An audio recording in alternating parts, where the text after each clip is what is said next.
Good afternoon. How are you doing? And welcome to this week's live stream. It wasn't supposed to be a live stream.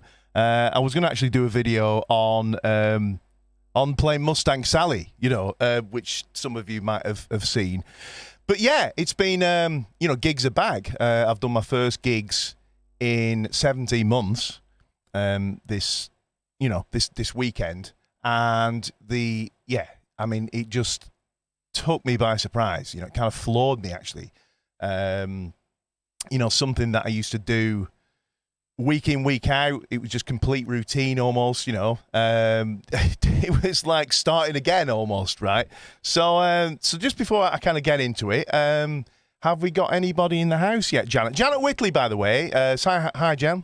Hi everybody, it's me actually replying to your highs.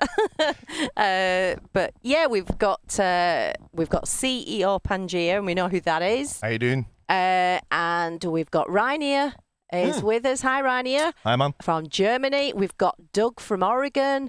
How you doing, Doug? Anthony Greatbanks. Doing? He says, afternoon all, another lovely day on planet Earth. It really is. Yeah. And so there you go. Great to see you all. Just before we kind of, we'll hang around for a minute and see if we get a few more in. We have got more in. It's just that they've kind of made themselves known. I see. But what I was going to go on to say is, has anybody been to gigs yet? Or have you done gigs yourself yet? I'd be interested to know if that's a thing, and we can get into that. I'd like to get some discussion going about this. Does it count if it's virtual? Because I was watching you when you went live. No. All right, then. Fred not. Because I don't want to give too much away, but there's a whole bunch of stuff to talk about. So, yeah, if you've been to a gig yourself recently, if you've done your first gig back, or are you in a part of the world where gigs still aren't back or aren't allowed? Please, let's get some convo going on that. Stephen did one last weekend, he said. Yeah. Okay, which Stephen's that? Black. Oh, yeah. I think he's a bit, yeah. I don't think he minds. He's kind of undercover, but I think we're all right. Oh. Yeah, he did.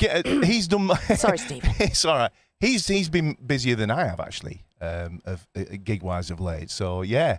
Good on you. I'm really pleased about that. Any more gig experiences coming yet, Jan? Not as yet. Thank goodness he doesn't mind. Good. Actually, they won a competition, didn't they? They did. Yeah. Hats off to them. Yeah, they did. One of the guys that's on here, I'll leave you to not know which one it is. We've been sort of doing Skype lessons for a long time, and he's progressed and. Loads, not putting that all down to me. He's worked hard at it. But yeah, it's really great to see it kind of develop into, playing in a band again. And like Janet said, they went on to win, a big band competition. So great. What a shame, actually. Anthony should have been playing this afternoon, but the headline act, one member confirmed COVID, so the others, pinged.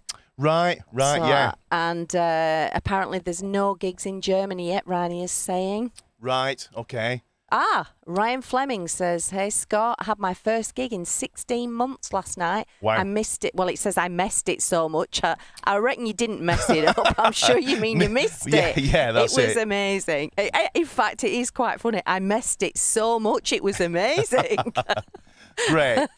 All right. Well, so. Oh, sorry, Rainier. The Netherlands, not Germany. The Netherlands, yeah. Sorry, Rainier. Yeah. All right. So for those that have just joined us, we're talking today about the fact that gigs are back, and that's great in many ways. But for me, there was a whole bunch of unexpected stuff, right? Probably because it was something I did so second nature for so long, right? And then it's just not happened at all, and then bang, straight in. So yeah, we really want to get some discussion going. So as I've said, like if you've just joined the stream, if you've got gig stories, if you've started gigging back yourself, or if you've been to your first live gig as a punter, let us know what your thoughts are. In fact, also let us know what your thoughts are on gigs being back, and if you're in a country where gigs aren't allowed, how's that feeling? Are you hoping they come back soon, or are you kind of concerned about them coming back? That sort of stuff. Because I know people are very kind of split on where they lie on that stuff. So yeah, let's get into it then. So for me, last week I had, let me think now, I had a rehearsal on Thursday. Rehearsal on Thursday for a wedding gig on Saturday night, right? Now, bearing in mind, that's not something that I'd done a lot of even before COVID. I had done in previous years, but obviously most of my work was with Big Country. So that in itself was like a double whammy, because it's like, learning the whole, the wedding kind of set again, doing all the pop stuff and all the rest of it. And then on Friday, like sandwich in between, I had my first Big Country gig back. And again, that was a kind of shock to the system in more ways than one. I mean, this was the stuff that was going through my mind before the event, right? Because it's all pick playing, try and get that sort of Tony Butler tone, pay respect to that. And it's, it's full on, you start off and it's like, 8th and 16 notes like that for an hour and a half, jumping around, and it was really hot and stuff. So that was going to be like a huge shock to the system as it was, right? But for me, and I'd just be interested to know if anybody can relate to this, apparently it's been on the radio that a lot of performers are going through this. There was certainly a level of anxiety, leading up to the event. Not really, for me personally, not so much the going on stage thing, because I feel most at home on the stage, funnily enough, it's just a thing. But just the social aspect of it for a start, the interacting with other people. Because Jan and I, who's in the house, we've pretty much kept ourselves to ourselves during this period, and partly just to because we're very cautious, we didn't want to contract the obviously COVID, and partly just it's just the way it's been, So that was like after like 17 months of that, nearly 17 months, to suddenly social situation, you've got all the band there, and then you've got all the crowd and all the rest of it. That was quite a big thing. I kind of I was trying not to build it up in my head, but that was like an unexpected thing. So yeah, just any more questions or can anybody relate to that for a start? Yeah, we've got Swaney. It says definitely a level of anxiety. Exactly what you said. The interaction with audience and just being in a pub again was weird. Yeah. Chris Cuthbertson says, I think I've lost all my social skills if I had any to begin with. Bless. Anthony Greatbank's next gig for them is the 14th of August. Right. Next band live is Level 42, wow. Which will be great. But that will be great. Yeah. It does appear that it's not just you that was feeling that way. Yeah, and it's different for everybody, of course. A lot of people are just get me out there. Let's do it, and they're loving it. And don't get me wrong, I was looking forward to it. But yeah, that's an unexpected, I would say, thing. But it stands to reason, doesn't it? That. So the other thing, some other things that I didn't expect, or just didn't see coming, were things like, for all that period, all the playing I've done, and I've done a lot of playing here. Sat in this chair. In fact, I've gone through 2 chairs, haven't I, John? Yeah, you have. Actually, since the beginning of lockdown. Yeah. Oh, dear. And everything has been playing to this guy. Hang on, check it out. Wait a minute. Playing to the old faithful drum machine when I'm practicing. And it's been either listening in ears or on my studio monitors, right? So I've not played through a big rig, anything like that. Everything's been, in a way, I've been kind of pampered, because I can sit down and I can practice at any level. You can produce a lovely tone. You can play as light as you want. You're not fighting with anything, sound-wise, no room acoustics or anything like that. And I've just got used to, being able to get a really nice tone and use, I don't know. I like to sit around and mess around with, reverb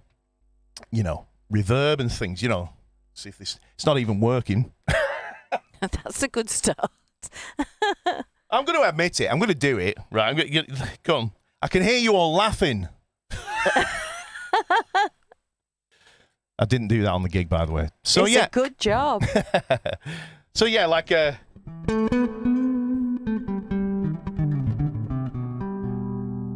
to do all that kind of,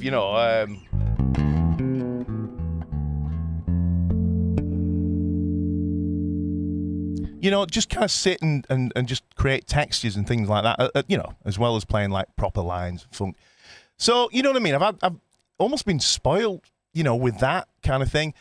And then you go into a gig and it's like, first of all, and it took me back, right? So long. The first time you play loud on stage, right? It's really weird. Like all that beautiful tone, it just kind of disappears. Everything gets really clanky and all that. So that was a bit of a shock to the system. Just that sheer volume of things. Big Country are like the loudest band in the world on stage, right? So you've got not only do you feel like your stuff sounds ridiculous because it's so loud, you've just not done it for so long. You've then got cymbals and drums, and then you've got an echoey room, and you've got all that stuff, bits of feedback while they get, and all that was like, my God, what's this? So again, I'd be interested to know what other people's experience of that has been. It was certainly, it made me really appreciate some of the questions that people ask me, like about, like playing loud on stage and how they get a lovely tone at home and then they go on the gig, and it sounds horrible kind of thing because it's just so loud. So that was a shock as well. Any more comments come in, Jam? Yeah, I've been having a little chuckle here reading through these. Right, okay. So Swaney, as I said before, said definitely a level of anxiety, exactly what you said. The interaction with the audience and just being in the pub again was weird. She, I can't tell, to be fair. This made me chuckle. Also forgetting you're not in the rehearsal studio and let rip with a massive burp down the mic. And you have to remember not to eat before the gig if you're doing the singing, because it's going to happen. Obviously, I never, ever burp. I've got a YouTube channel. Anybody that turns the face away from the mic, suddenly that's a secret burp. That's it, yeah.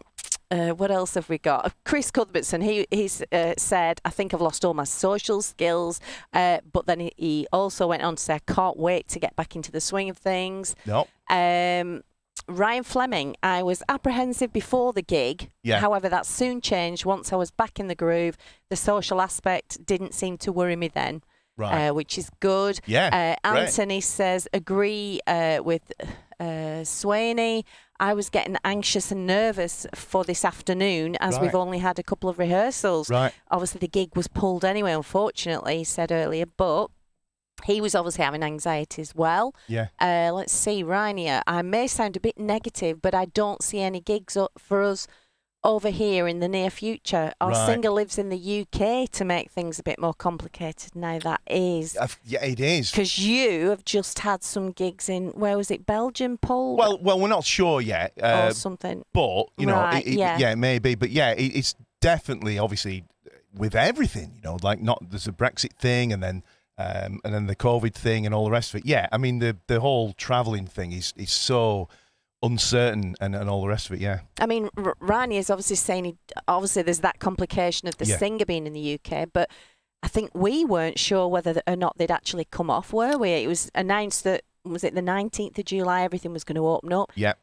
I think we're quite surprised that it actually did. Not sure for how long. I wouldn't be surprised if things go belly up, but then time will tell. Absolutely. By the way, folks, I'm looking over here. I'm not ignoring you. the lovely Janet is there. We have promised we're going to get a camera for Christmas. No, we're going to get a camera for her, but anyway, not today. So Stephen says we've done 4 gigs so far. The first gig, he's just showing off. Yeah, he's done the most, I think, so far. I was way anxious, and first song, my voice had an unintended tremolo. Right, yeah, I've been there. But after the first gig, I was much better. Swaney says, once I settled down, it was good to see some of the people who followed us before lockdown. Yeah. This made me chuckle as well. But it actually sounds great. Chris Cuthbertson, I don't think the rest of my band appreciate the love I have found for synth bass over lockdown, but you can't fault a bit of synth bass. No, I've been playing around with all that on myself. You know, some of you might remember a lovely French gentleman, Laurent, gifted me this. Just, you know, was it just before lockdown? It was around that time, wasn't it? Yeah, I think it was. So I've really started to dive into that. I've been scared about it because you have to understand, you know, LFOs and, I don't know, sine waves and all that. But anyway, another story. Another video.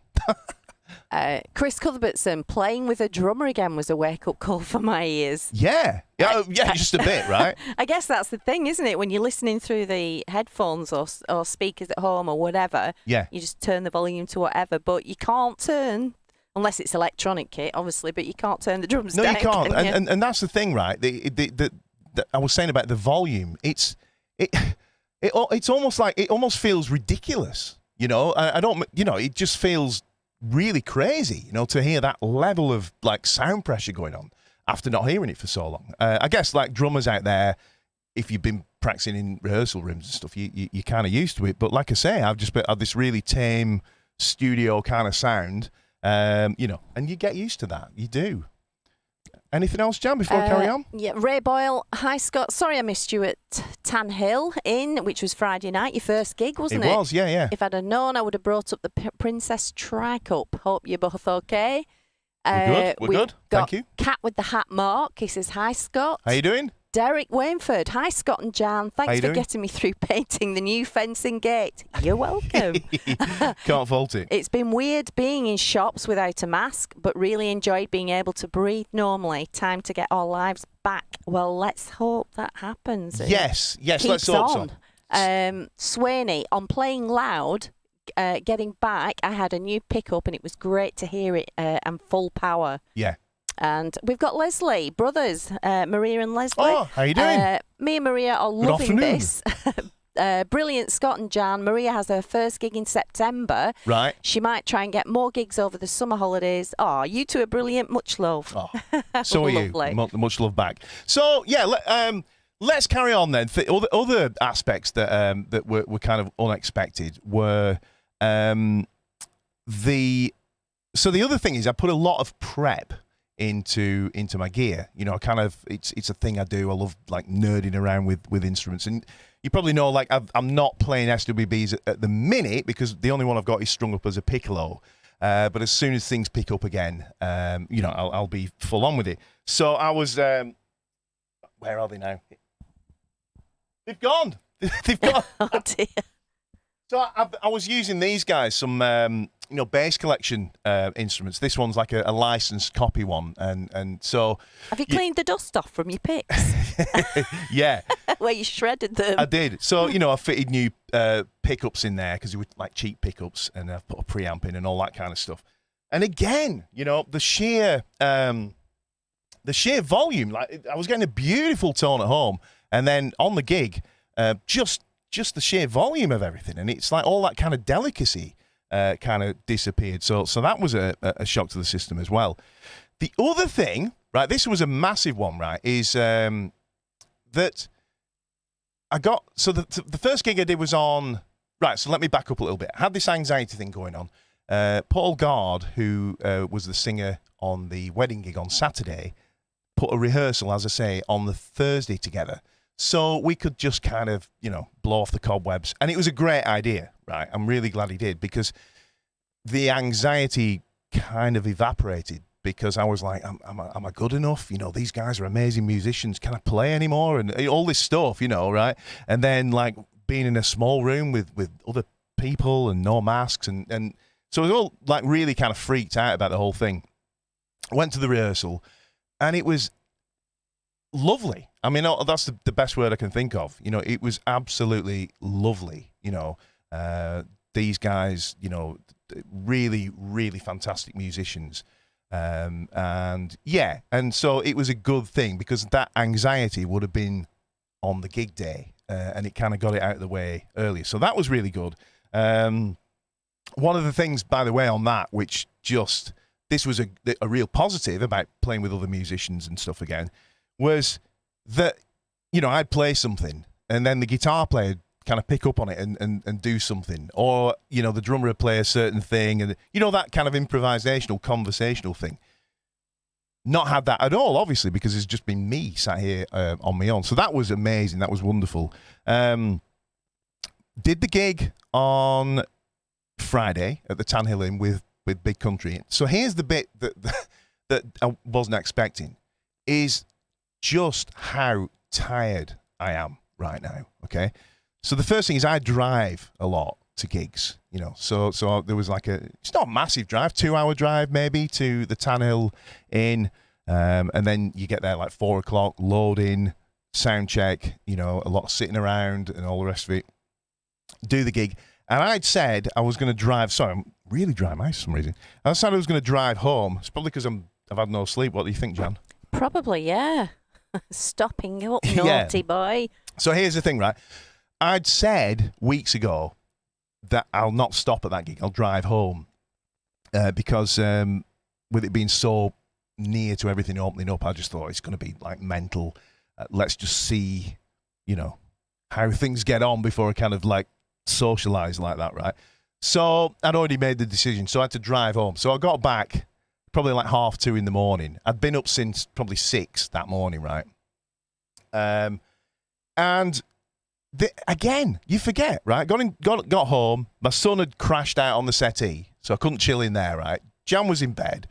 I went into the kitchen, and I was just like exhausted, but knew there was no way I was going to sleep, right?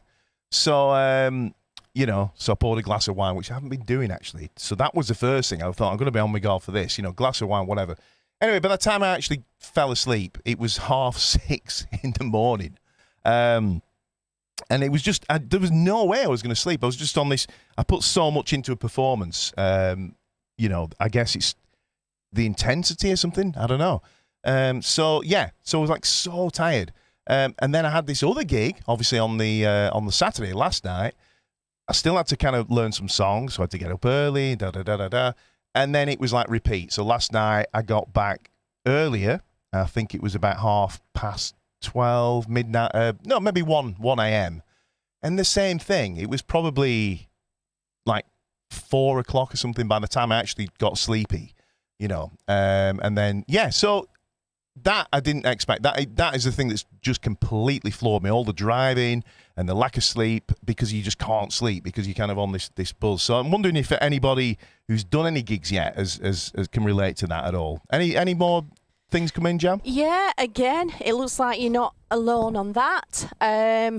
But we've got Stephen says the hard part, I think, for us has been obviously the sound in the, for the different venues. Right. They played an 800 square foot hall as well as a 200 seat theatre and a convention centre. Yeah. So obviously, if you're getting your own mix and stuff, it's going to take some getting back into, I guess, isn't it, for the different shapes and size of the venues. Absolutely. And he says he never leaves home without his SWB Custom Hybrid by Scott Whitley. Good choice. He's a good man. Yes.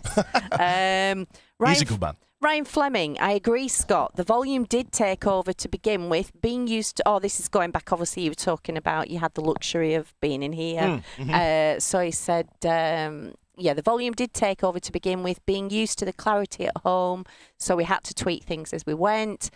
Chris Cuthbertson, jamming with real people is such a great feeling. Yes. It is different, isn't it, than just sitting on your own and doing your playing and whatnot. It's that it's conversational, Yeah. Swain, he says, playing fitness has 100% gone down and wiped out today. Also, playing slap double bass, get your teeth in.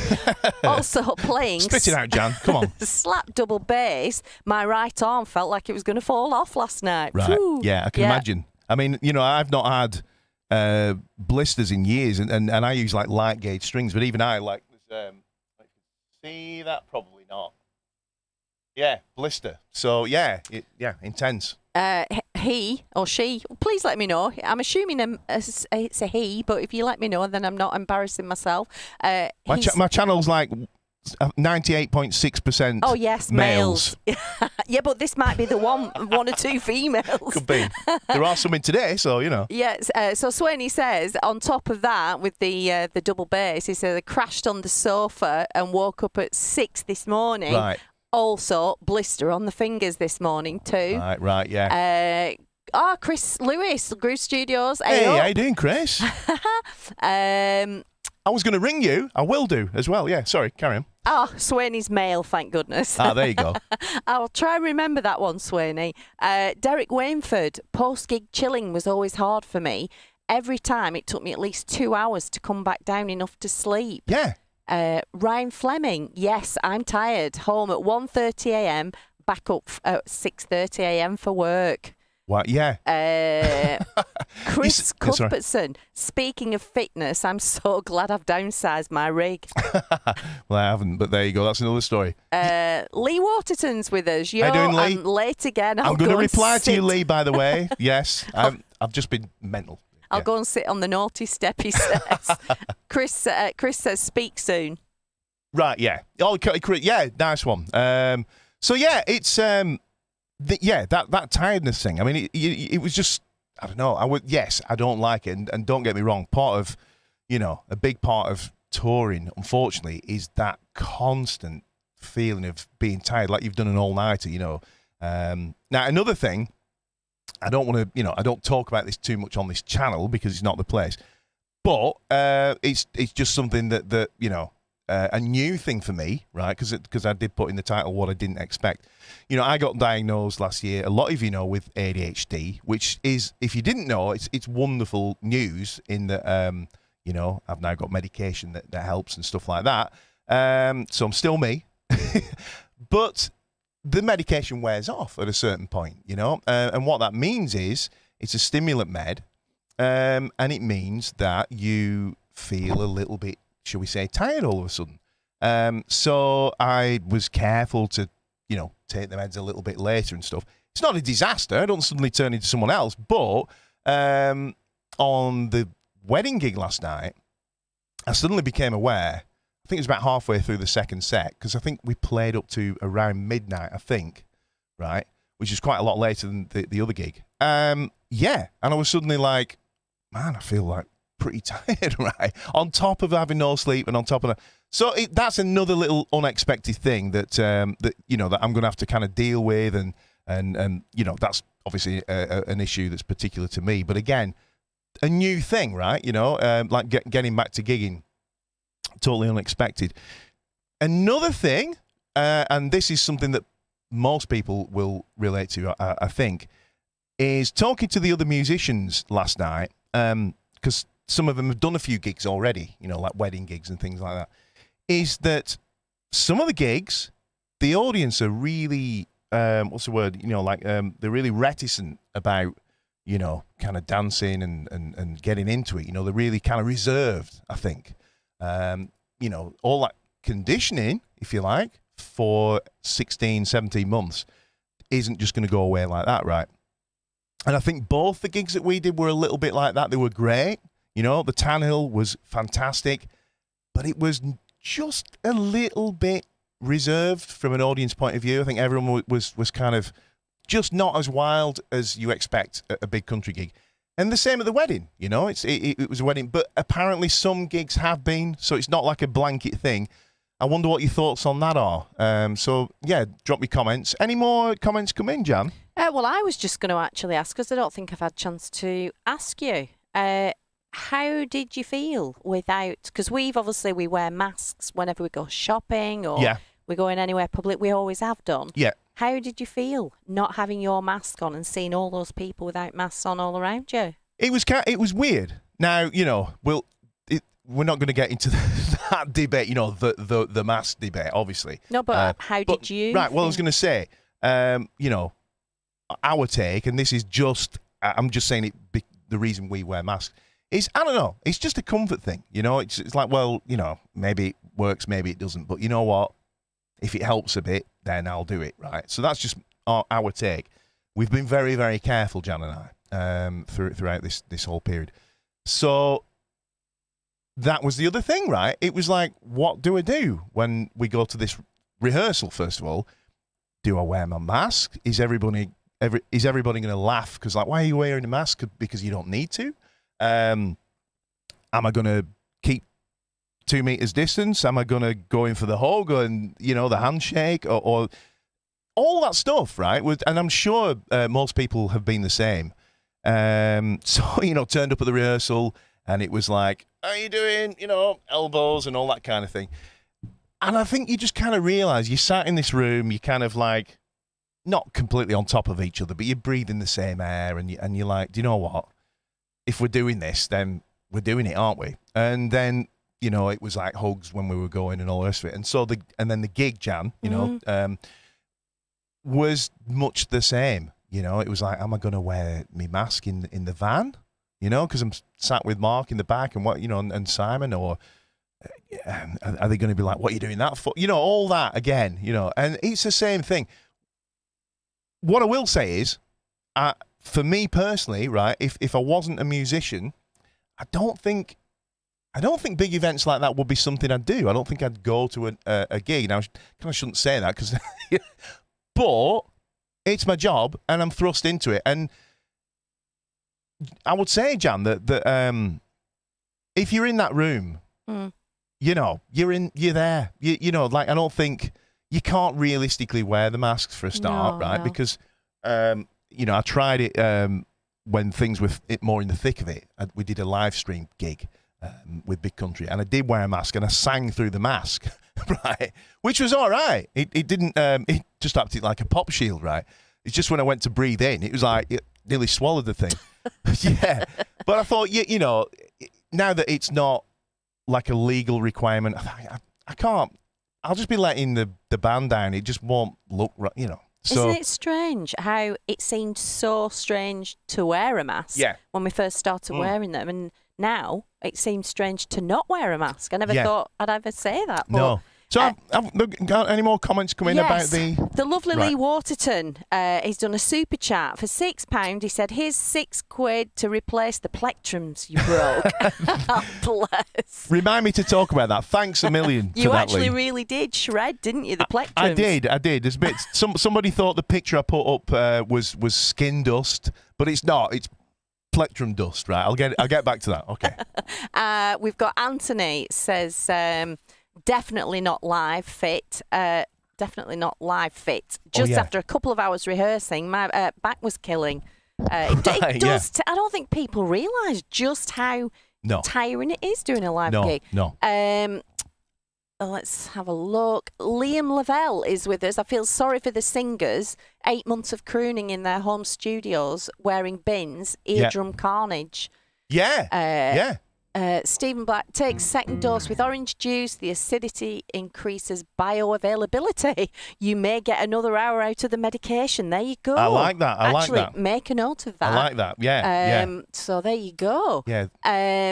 Let's have a look. Ryan Fleming. Everyone was up and dancing O'Neill's Irish Bar, so everyone was kind of drunk, really going for it. Yeah. I did wear a mask while unloading and loading. Yeah. Hugh Rocks. Is that Hugh Ogilvy? Is it? I Yes. still wear mine, like you say, comfort. Yeah. Chris Cuthbertson. I've got so used to wearing a mask that I was an hour into rehearsals the other day before I realised I had it on. Yeah. Leslie Brothers. We wear our masks for comfort too. Yeah. So it seems like there's a lot. Lee Waterton, I still wear my mask only so I don't scare kids. Oh, yeah. I love it. I love your comments, Lee. Fantastic. Yeah. John O'Johnson's here. How you doing? He says, "How you doing, Scott? I need to call and have a chat." Oh, okay. Yeah. I don't know whether he's... Yeah, well, he's put it public. Chatton sounds really surprised about that. No, I was just going to read it out. And then Scott, I thought, should I read this out? And then I thought, hang on a minute, he's just typed it in front of everyone. So he says, "How you doing, Scott? I need to call and have a chat. I'm taking medication too. I've just joined a new band." So there you go. You can have a chat with him. Yeah. Kev Mack, "I ditched the mask as soon as I could." Right, fair enough. It's funny, isn't it? Yeah, Some of us have grown to have it as a comfort. Some can't wait to get rid of it. Anthony says, "It'll take a while before normality to return. hopefully as the weeks roll on, people will start to relax and start jumping around again. Yippee! I think so. Yeah. Stephen says, I don't wear at gigs, but put it on after. On the way home, I successfully robbed a convenience store. By the way, really quickly, that was the mad thing about the mask thing, wasn't it? It was like, it pre-COVID. Like some of the masks you see, you'd be thrown out, wouldn't you? You know what I mean? Especially in winter when it was cold and you had your hat on as well. All you could see your eyes. Yeah, so funny. I quite enjoyed that in a way. Kev Max says, I went to my first gig since a lockdown, maskless, and it was the best therapy. So right. That's... Yeah, cool. Yeah. I've yet to try that, but yeah. And, guess who's here? Go on. Oyama's music. Oh, no way. How you doing? He says, hey, Scott. How you doing? Oh, yes, of course. Yeah. Lovely to meet you, by the way, the other day on what was it? The VRA, wasn't it? Yeah. Cool. He says, lol, if the gig goes badly, go rob a shop. Yeah, that's it. Exactly. Like Stephen. Okay. Any more, Jan? Or no, that's... This is great discussion, guys, by the way. Yeah, this is really, it really is. cool. It's great, is this? So, other things. Right. People are talking about being, kind of match fit, gig fit, right? So, I was definitely not gig fit. So my kind of bass playing for, the whole lockdown period has been pretty much geared towards the YouTube channel, right? So, and I've been doing so much stuff towards learning about the YouTube channel. People might know I'm doing a VRA course, for example, which is wonderfully being funded by people who are members of the channel. Amazing. Thank you so much. There's so much stuff that I've been working on that this, playing bass is kind of the last thing that happens. I've been lucky. I've been doing a lot of teaching as well, one-to-one, so that keeps a bass in my hands. But what I mean is if I make a video about, like how to play this Louis Johnson line or whatever, then I practice really hard to get that together. I always do that. I always sit for a good few hours and warm up and practice and get to play it really well. And then make the video, But it'll just be like that one thing. So, yeah. So I just started with my scales and arpeggios the days leading up to the gig. About a week before, going through, speeding up, all the rest of it. And... yeah, just kept. Another thing I do, just a tip actually, aside from anything else, when I'm learning songs, I tend to learn the song first of all, just learn the chord sequence, learn the format, and then I'll really, really overplay the song in practice, right? Because I know I won't do that on the gig. I know myself well enough. I'm also disciplined enough to not do that on the gig. But I just feel if I can play loads of mad stuff over a tune and not lose where I am and all the rest of it, then when I go and play the tune live, I can just relax. And if I want to play a line or something, it frees up. So I'm kind of like over practicing almost. So yeah, by the time I did the gig, I thought, yeah, I think I'm in all right shape for this. But no. So like last night's gig particularly, the big country gig. So the big country gig, the energy in that band is insane, right? And you just like, I'm leaping around, and I'm kind of like I say, it's all pick stuff, which I'm done a lot of, and I'm trying to like keep relaxed, not play too hard, and all the rest of it. But I don't know, like 4 or 5 songs in, and I was like, this is great, and I'm like, whoa, and then I was like, I'm getting a bit tired here. I think I'm gonna have to just rein it in a little bit if I'm to get to that song at the bottom there, So that was the first thing. That was more like a physical thing than a chops thing, if you know what I mean, right? Just like my whole existence. But the wedding gig was more a chops thing, right? And this was another thing. Really had it up against me. The room was the worst sound in the world ever, right? It was no soft furnishings at all, glass down 2 sides of it, right? Laminate or wood floor, whatever. And so every bass note, I know I was saying about using reverb, sounded like this, right? Now, if you kind of, again, I'd love to hear people's experience with this one, right? But if you're playing like sort of a...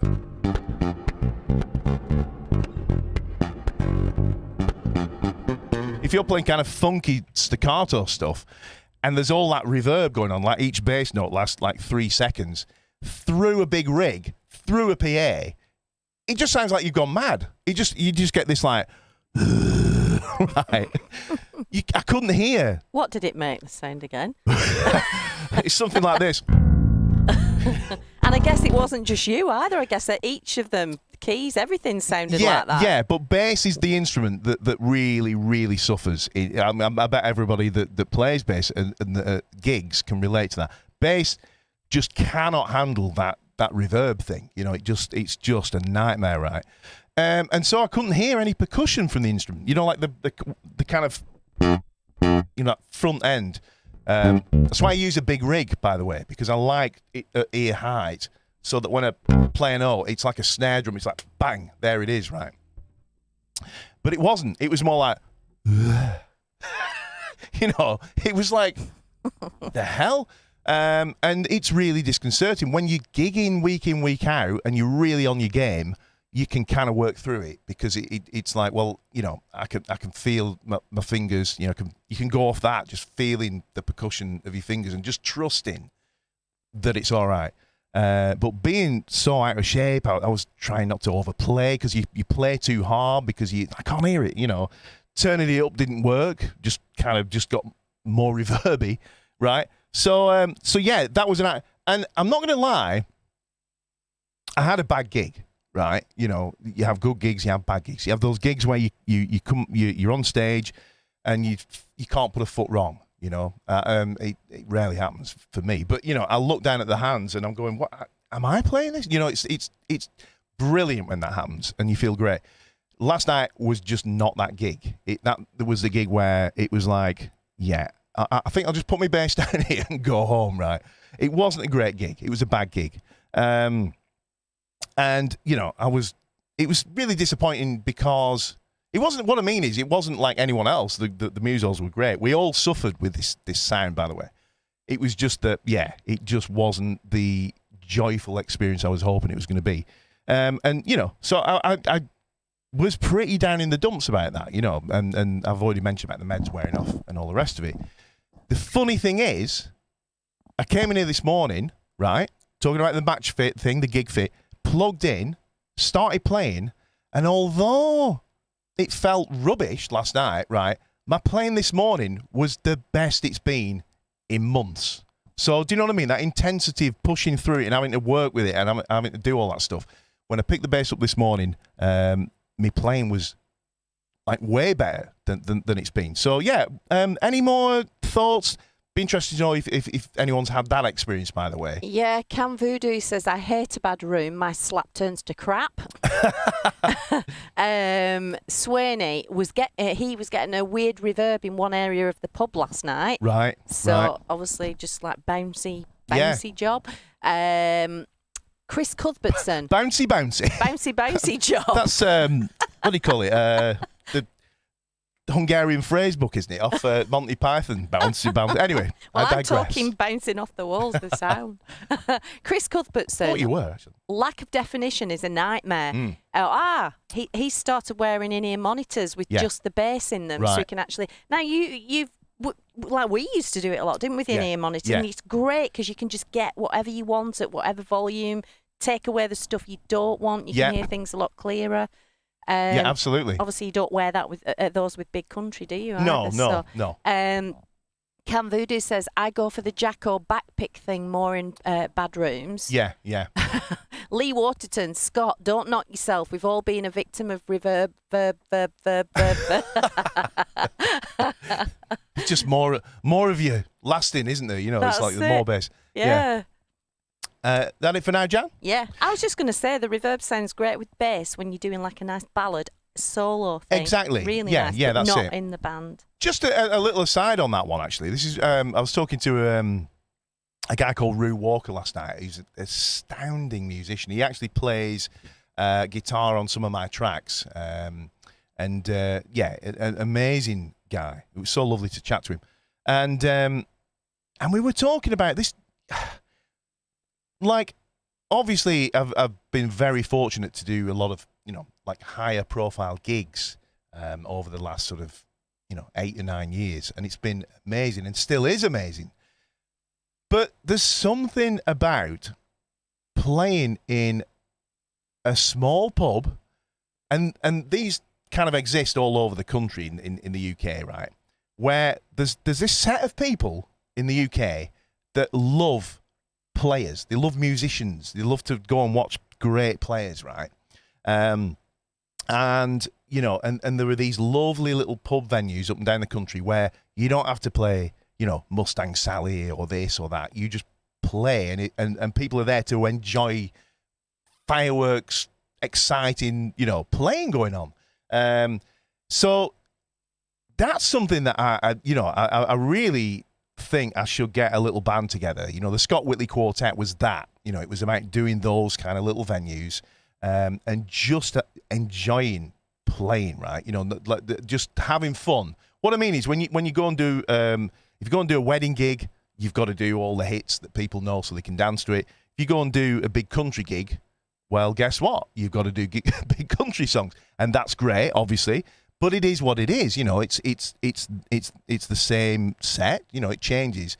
But that kind of improvisational, almost jazz thing, you can't really pull that off at kind of organised events. It's more, unless you're a jazz star, it's more of a kind of thing that just exists in those little pubs and things like that. So I really intend to kind of get something like that going. But the other thing about those little pubs for bass, anyway, I think, and I'd be interested in what people think on this. Carpeted, upholstered everywhere, soft furnishings, curtains, and everything is so tight. You can play so tight, So I absolutely love that. And you usually got like a wooden floor, so you can feel the bass rig. So that's great. Any more? Yeah, we've got Stephen has done a super chat for $20. Oh man, thank you so much. He says, my daughters Lila and Penelope saying hi to you, Scott. Hi. That's great. All these super chats really help you to be able to focus on the channel. Very much so. It's helped with everything, hasn't it? Absolutely. Yeah. I just saw myself wave back there. Yeah. John O'Johnson. Thank you. It's just one of those things that comes with being a gigging bassist. You will always get bad. I'm assuming bad gigs, perhaps. So it's just a case of powering through. Absolutely. Swaney said he used in-ears in an 8-piece ska band, but obviously doesn't need it in a 3-piece rockabilly band. Great tool in the right place. Yeah. Jono, unfortunately, I haven't had the pleasure of doing a live gig yet post-COVID. Right. Pub gigs, he also says, pub gigs I used to play, like Wembley, so loud, but I've calmed down a lot now. Even the speed of my playing, going for more of the Pinot thing now. Right, yeah. But it's definitely a thing. It was really funny because we're talking to, a friend of ours, mutual friend, Christian Madden, plays with Gallagher, Liam Gallagher, isn't it? He plays with Janet. Yeah. And so that's like a massive gig. But he was saying the same. He'd been talking about this a while back. There's something about the best thing in the world almost. He's playing those little pub gigs where you just proper nerding out and doing what you love, Like for me, I used to do a lot of too much, swapping around instruments and swapping pickups, and I'll try some heavier strings and I'll lower the pickups down a little bit and little more relief in the neck. Always messing around with my setup, like some kind of mad bass scientist or whatever. And then those kind of gigs are the like, well, let's go and try it, Or I've been practicing like a bunch of stuff all week, like a new technique, and it'd be like, go to the jam night and let's see how mad we can go and stuff like that. So I do miss that. Sorry, Jan? Lee says, Scott, we love to support you and Jan. If you guys didn't do this on a Sunday, I'd have to watch Country File. But we've got another super chat. I can get it up on the screen if you like. We've got another super chat from Chris Cuthbertson. Oh, thank you so much. Thank you for that. Brilliant. He says, Scott, amazing. Any tips for a great reggae bass tone? Right, okay, you've picked the one that is my Achilles heel, actually, but I can help you with it, I'm sure. So, reggae tends to be associated with that really dubby, fat kind of bass tone. So whenever I'm like, the only reason I say this is I've not played a lot of reggae. It's one of those things I'll be like at a jam night and someone will get up and start playing a reggae thing. And I'm like, oh, reggae, yeah. And so what I do, I use, what kind of bass do you use or basses? Do you use like active ones or passive, just out of interest? Who was it, sorry, Jan? Chris Cuthbertson. Right, yeah, just let me know what you're playing. But, so for example, this is active. Hang on, let me see if I can zoom in on it. So I've got, like a PJ. So I tend to go on the pickup that's nearer if you've got two pickups, go on the one that's nearer the neck, right? And then what I do is I roll off all the highs. Just to say, Scott has replied, got active or passive. Okay.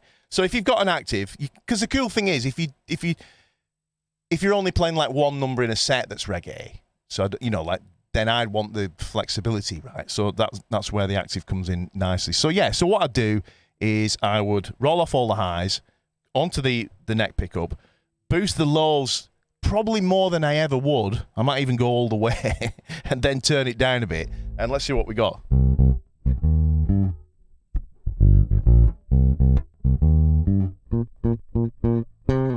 Right, so that's getting a lot kind of closer. It's still got some high-end stuff in there, which sounds a lot here, but it might be absolutely perfect in a gig setting. And then the other thing I'd do is use something like an amp sim or something like that. Depends what you're doing, right? I use my amp like a PA system, right? I run it really clean, tweet as full on, right? And I run it as flat as I can. And then I can kind of get the tone from other things. And then when I know that the DI that's going out front is the same sound that I'm getting, if you know what I mean. But if you use your amp to get the sound and then you mic that up or whatever, then you could do that on the amp. But for me, what I would do is if I want to get that really kind of more ampy sound, is I'd use something like a Sans amp bass driver or that guy. Who's got one of these? Hang on, we're there. Right, there. The 20 quid now, these brand new, right? And it's an exact copy of the original, I think, Sans amp bass driver. And what that'll do is that you can just make it really fat and juicy. You can dial in some lows, take the highs down, and that'll just really, really fatten it up. So that will probably be my way of getting the reggae tone. Hope that helps. Mark Smith has joined us. He says, Hey, I've Mark. only just joined the party. I didn't even know you were on. Must have missed most of it. Can I see a recording? You'll be able to watch it back after. Absolutely. It stays live. Yeah. It stays. I mean, it doesn't stay live. I've got to go to bed afterwards. It stays up on YouTube, yeah. He says, still can't see Jan. I know. We're saving up. No, it's not kidding. We'll saving up for a brown paper bag. Get out. She's a princess. Don't let her deceive you. He says, by the way, I bought a short scale this week after your comments last Sunday. My wife says thanks. Let's have a look. Was it you that got the Music Man, though? Was it? Let us know what you got. Yeah, I think it was. So we've got Chris Cuthbert's. Swaney says reggae. Now, I'll just read what it says, but I'm not quite certain where the pauses should be here. All right. It says reggae, flat wounds, obviously there's strings, turn the bass Can't do that mid-gig, though, but I get you. Yeah. Flat ones, turn the bass up. Yeah. I don't know whether that's turn the bass up middle, up back of the top end a bit. Back off the top end a bit. Back Yeah. off the top, That's right. what I said. Yeah. And use the neck pickup. That's it. So there you go. I'm glad that someone who's more in the know about reggae has confirmed. Yeah. John O'Johnson, here's a good trick I learned. If you play the bass notes, the octave above, so a G note. Sorry, hang on. Get the harmonic. So a G note on the. So a G note on there, but play. I've got it, Jan. Play with your fingers. Yeah. What you're 15th saying fret. is, So like if you fret a note, and then you go like a whole octave up, right? If I tap it, you get that that kind of harmonic. So I think what he's kind of saying is that if you kind of play there, that is very cool.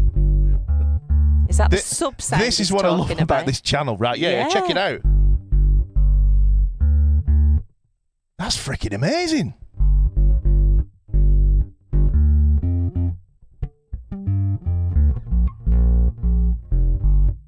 That is really good. Everybody should try that right now. Like you say, it's great that people can share all the different tips. People can learn from it. It's amazing. Including you.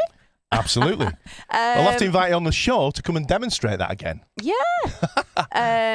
So let's have a look. Chris Cuthbertson, I've got a helix, so I can create a patch for it. Right. Great unit, by the way. Also says, I was going to rehouse one of those Behringers. I've got one in a drawer somewhere. So good. It's just brilliant. 20 quid. The Jimbo 11 says, didn't like the Sans amp, ditched it for the 2 notes Le Bass Tube preamp. Okay. Stunning preamp. See, it depends what you're doing. Don't get me wrong. Like, that Sans amp sound isn't like what I go for. Like when I'm sat here, I like that really clean, wait. Where's it gone?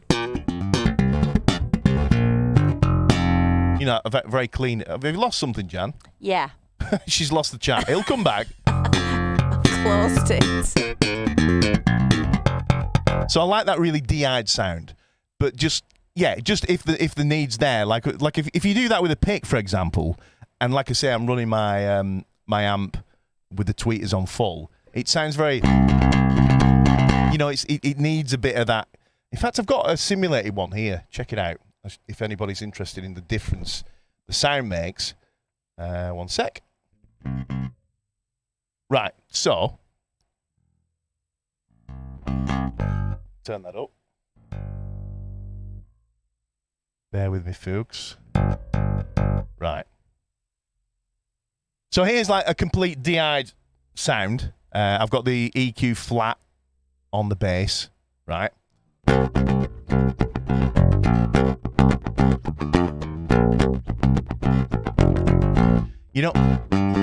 These are EMGs with an EMG preamp. It's a little bit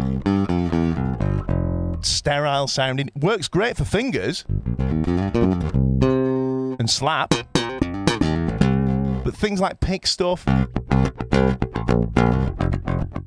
I don't know. So if you have one of those Sans amps or one of the Behringer units, the model is BDI 21. BDI 21. BDI. You get this kind of vibe. Hang on. So I'm going to mix it so it's 100% the... Now this isn't the unit. This is a modelled one, to be fair, right? So it's not as good. It's distorting a bit. It's live, folks. It's live. Let's try that.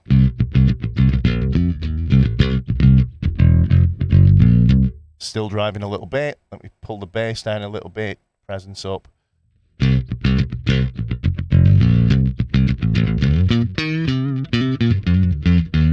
See, it's kind of like more, if I turn it off again, and then back on. That distortion, by the way, is not the unit. Let me just mix. And what you could do is blend it together. So you got more. And without it. And with it. So yeah, it's great just for certain things. It kind of gives like a guitar ampy kind of vibe. Great little unit. But I'm with you. It's not my sound, Jan, anything? Has the chat come back? Ryan Fleming says, playing on the neck is great. I picked it up from Geezer Butler. Right. Butler. Geezer Butler. It's a great thing. That's a new one on me, is that, actually? He says he has a Palmer pocket bass amp, similar kind of thing, DI out, headphone, input, Uggs in, etc. Right, cool. Jimbo 11, 2 notes, Le Bass and a plectrum, and you'll be in Bruce Foxton heaven. Lol. Chris Cuthbertson, I've spent years fighting to get a very clean hi-fi bass tone. I've had bi-amped rigs I've in done the past. that. Yeah. But I've really come to appreciate an amp egg over the last few months. Yeah, just really, how do we do for time? Yeah, really quickly. I'll wind it up in a minute. It's really funny because I used to be completely hi-fi, crystal clear, straight into the mixer kind of sound. That was my thing.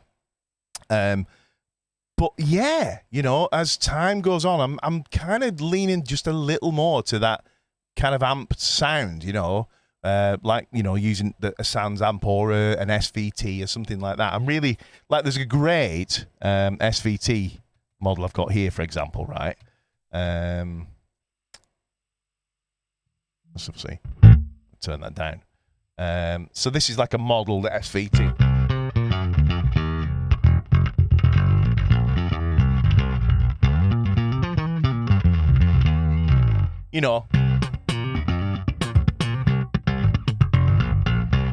Really kind of dirty. I've got some drive on that. Let me turn that off.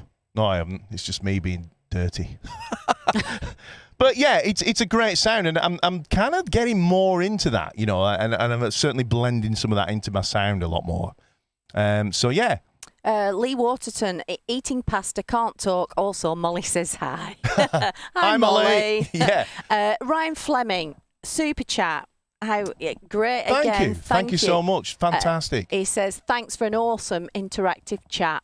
That's great. It's been great. Thank you, everybody who's taking part. I'm going to wind it up now. Just got one last thing. You're talking about that sort of dirtiness. And whatnot. John O'Johnson, if you listen to nearly every bass tone, it's always got some grind to it. Even Jameson's isolated tracks have drive on them. Very much so, yeah. It's not an intentional, let's crank the gain. It's just there. It's just an amp working, and it really helps things sit in the mix a lot better. I think unless the music is such that, some of my stuff, I've got a very clean, kind of slappy kind of tone going on, and I want it to sound very de-eyed and in your face. But if it's, excuse me, messing with my nose, itchy nose. I don't know what's going on. You forgot you were just about to pick it, weren't you? Shit. And you realised you were live. Next super chat, and I'll pick my nose. No. Right, so. So really quickly, what was I actually talking about, Jan? Picking your nose, that's what you took. Just completely sent me off. Sorry, Scott. Yeah, I don't know. It's gone. Distortion. Yeah, the drive thing. That's it, the drive thing. Yes, and it does help things sit in the mix a little more. So I think I'm about there. There's one thing that I should, because I promised I was going to tell people about, if you're interested. Mustang Sally. I'm sorry, John O. Johnson says 60 quid coming your way. Go on, get it picked. Do your super chat, John O. Right, so Mustang Sally, right? I don't know if anyone saw me be slightly, what's the word, clickbaity thumbnail about that. I was learning Mustang Sally for the gig on Friday. I've never listened to it in my life, really, not properly. Mustang Sally, yeah, what key you want it in? C, I've still got that mad sound. Hang on. Yeah.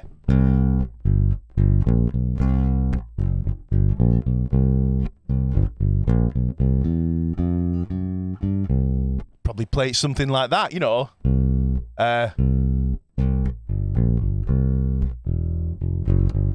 what I want with it, and most of us do, and that's great, right? I'm not saying anybody should stop having fun with it. It doesn't matter as long as you get the right feel. But I actually thought I'm going to listen to what I consider the version. Now, I'd be interested to know what other people think is the version. The Wilson Pickett version. Somebody remind me the name of the bass player.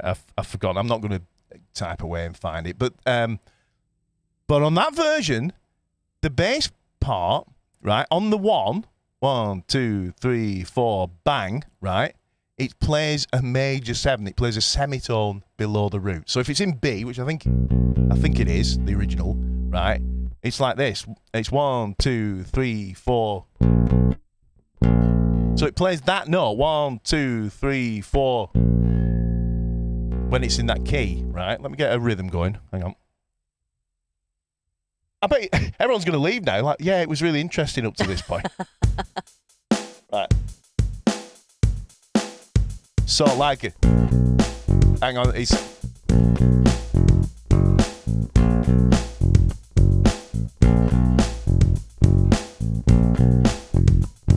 kind of it. It's like, and then I kind of hinted. But those are the two main bits. Or is it? Hang on. Yeah, that's it. And I just find it really, really weird. Call me weird.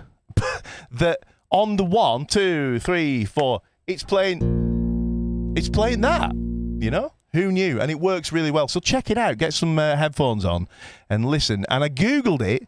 You know, play along Mustang Sally, bass lesson Mustang Sally, and every single one I found was not doing that. They weren't playing a B flat on the 1. So hence everybody's doing it wrong. There you go. Anything before we go, Jan? Any more comments in? We'll just round it up. Mark Smith says, same again next week, ? I don't know whether he's talking about the live streams. Well, so it wasn't supposed to be happening, was it? No, it wasn't. So let's put it this way. Every week at 4, there will be something, right? It's either going to be a released video, and I'm going to find out whether it is through the VRA course I'm doing, right? The YouTube training course thing. I'll find out whether or not those, what they call premieres that he used to do, where we could chat while I released a video, right? They're not, it's not quite as fun as a live stream, but at least you can kind of still hang out and stuff. If they're not actually detrimental to the channel's growth, then I'll probably either do that. So it's either going to be an edited video where we chat, you know, in the live chat at the side, or it's going to be a live stream. More often than not, it will be an edited video. It all depends on how busy I've been in the week. If I've been too busy to go to town and make a proper video, then I'll live stream. But there will be a live stream on the first Tuesday of every month, okay? What time? And that'll be at 7 p.m. UK time. So Right. I'm not off the top of my head. I'm not sure how that translates. Sorry, guys, for other countries. But 7 p.m., first Tuesday of every month, 7 p.m. UK time, live stream. Maybe everyone could just drop a message, and if this, you know, they're enjoying the live streams and they're enjoying this kind of little bit of a community. Absolutely, yeah. I think I really like this. It's important that I make the edited videos as well, because they're the ones that are going to reach, if you like, a new audience. You know, so we've got more of them coming in to join in this thing. But these are really nice because, you know, we get to know each other. It's great.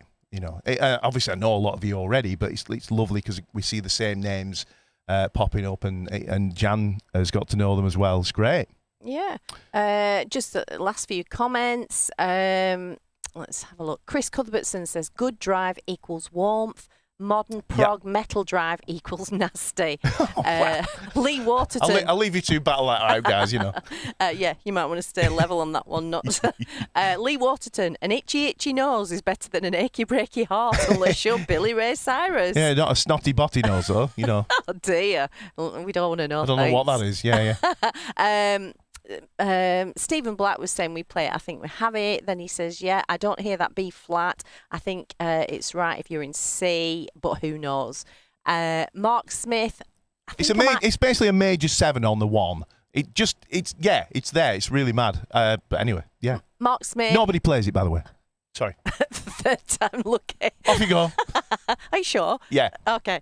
Mark Smith, my favourite version is Still by the Commitments. I have to say, I love that myself, that one. And Sven has joined us. Thanks for a great chat. Enjoyable to follow. Liam Lavelle says, brilliant. And thank you. Jono says, thanks for a great live, Scott. Cheers, Jono. Don't for the Jono sub trick. What? I'll read it out. It says, thanks for a great live, Scott. Don't for the Jono sub trick. Right. I'll do or not do whatever that is, Jono. Thank you, man. Stephen says, no, flat is right in C was wrong. Okay. No, I don't know. Yeah, I see what you mean. Yeah, but the point being... B. Whatever. Yeah. Okay. I'm taking it as flat. Okay. Okay. Is that it, Jan, or is it? Jono says, it's not that I want to go, you know. Jono, this is the confusing one. He says, forget it. I've got a child jumping on me. Brilliant. It's great. I love it. So thanks so much, everybody, for the super chats. It's amazing. It's really, really cool. Very helpful, isn't it? Really helpful. Very helpful. You know, I've said it before, the channel is, you know, it's very vocational for me. It's something I'm going to work harder and harder at, and grow. on that note, just a quick one. If we've got 25 members on board now, so not just subscribers, you can actually join. There's a little join button. So if you fancy joining in, there's loads of like extra stuff coming this week. I've been a bit thin on it, so I'm going to make it up for it next week because I've been so busy. But yeah, you know, like extra little lessons and tips and things behind the scenes, things I'm doing to my basses and to the channel. So yeah. That's stuff that's not coming out on your normal channel. Yeah, and it can be like, I think it's like the first tier is $1.99. So it's not a great amount. It just comes out every month. But you know, if more people join in, it's like strength in numbers and yeah. And you it all goes. Add a medium channel, didn't you? I did. Just recently, last week. I did. So yeah. So do consider it. I think that's it from me. And just if you're watching this after the fact, keep the comments coming below. Be interested to know what your gig experiences are and moving forward. So thanks very much, guys. It's been lovely to hang. Thanks, Jan. Yep. Thanks, everybody. I've really enjoyed it. Thank you. It's been great.